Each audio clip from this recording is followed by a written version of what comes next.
Tema 5. Ekosistem. Subtema 3. Keseimbangan ekosistem. Pembelajaran 5. Perhatikan gambar berikut.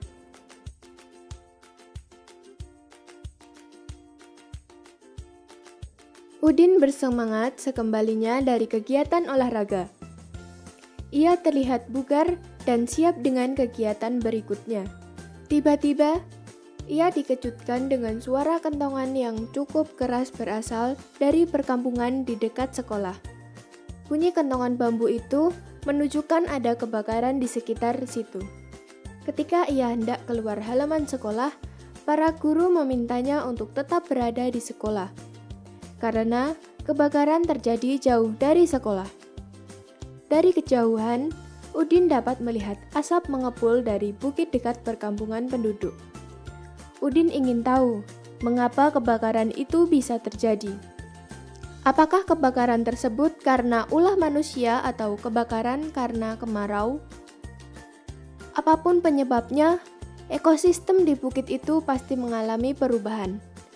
Simak bacaan berikut. Pengaruh kegiatan manusia terhadap keseimbangan ekosistem.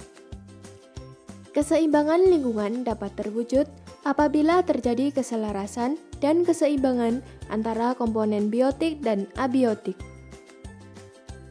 Apabila terjadi gangguan pada kedua komponen tersebut, keseimbangan lingkungan akan terganggu.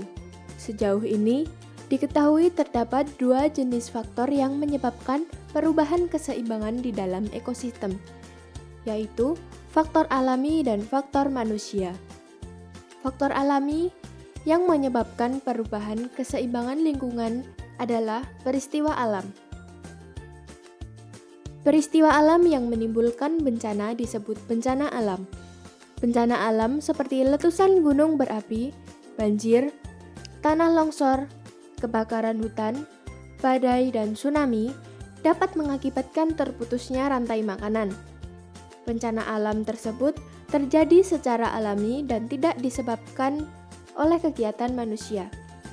Faktor lain penyebab perubahan keseimbangan ekosistem adalah faktor manusia yang melakukan berbagai kegiatan untuk memenuhi kebutuhan hidupnya. Terdapat beberapa kegiatan manusia yang secara langsung mempengaruhi kegiatan ekosistem. Kegiatan tersebut antara lain kegiatan penebangan pohon-pohon di hutan dan pembakaran hutan, perburuan hewan hutan yang tidak terkendali, termasuk memperjualbelikan hewan langka dan dilindungi.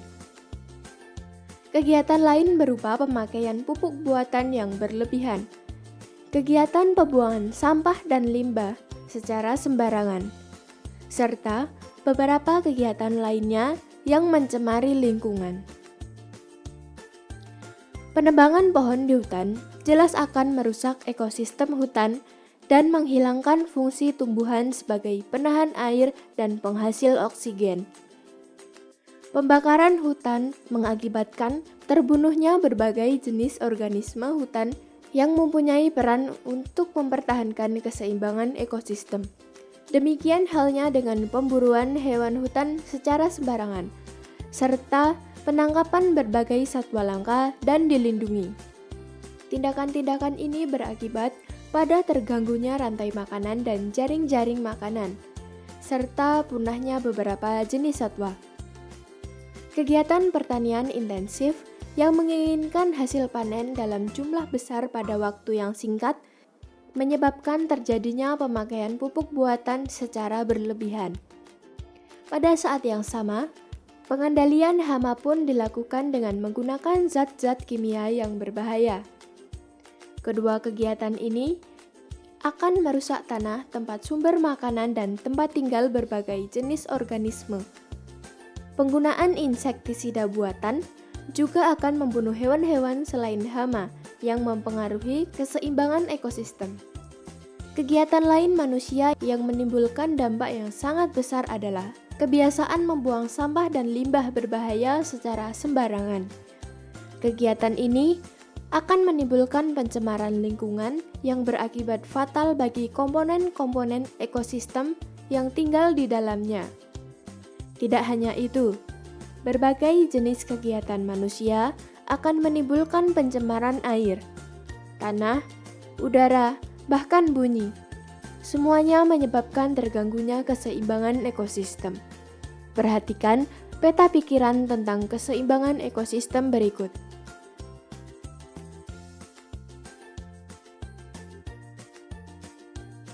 Sekarang kita akan membahas pertanyaan berdasarkan bacaan tersebut.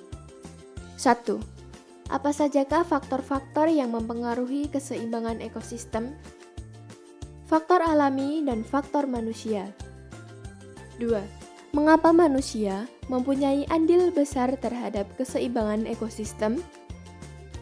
Karena keseimbangan ekosistem berada di tangan manusia. Manusia dianugerahi akal untuk mengelolanya. Tingkat keserakahan manusia menentukan keseimbangan ekosistem di masa mendatang. 3. Apa saja kegiatan manusia yang dapat mengganggu keseimbangan ekosistem? Penebangan hutan, pembakaran hutan, pemburuan liar, penggunaan pupuk buatan secara berlebihan, dan pembuangan sampah sembarangan. Dayu bangga sekali dengan bukletnya. Ia menghiasi sampul bukletnya dengan berbagai ornamen khas Bali tempat ia berasal. Ornamen Bali sering digunakan pada berbagai benda seni. Salah satu benda seni yang menggunakan ornamen Bali adalah topeng. Simak bacaan berikut.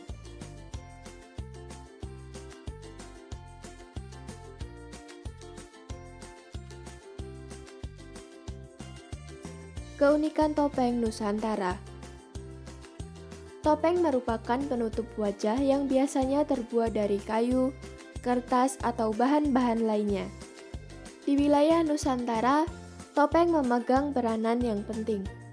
Tidak semata-mata sebagai penutup wajah, namun menyimpan simbol-simbol penting di dalam upacara-upacara adat. Setiap wilayah Nusantara memiliki topeng dengan keunikan masing-masing. Misalnya saja topeng Cirebon. Pementasan tari topeng Cirebon, terdapat salah satu tari topeng yang mengisahkan cerita Panji dalam 5 siklus karakter yang masing-masing diwakilkan oleh topeng-topeng yang berbeda sesuai dengan karakternya. Ada topeng Panji yang mewakili tahap kelahiran, Samba yang mewakili tahap kanak-kanak, Rumyang yang mewakili tahap dewasa, Tumenggung atau Patih yang mewakili tahap kedudukan dalam masyarakat, serta Rahwana dan Kelana yang mewakili nafsu yang mengganggu umat manusia. Alat dan bahan yang digunakan untuk membuat topeng adalah sebagai berikut. Alat: pisau tatah atau gergaji. Bahan: kayu. Kayu yang dipakai beraneka ragam seperti kayu mahoni, rambutan, waru, sengon, randu, dan lain-lain. Coba perhatikan video cara membuat topeng Nusantara berikut.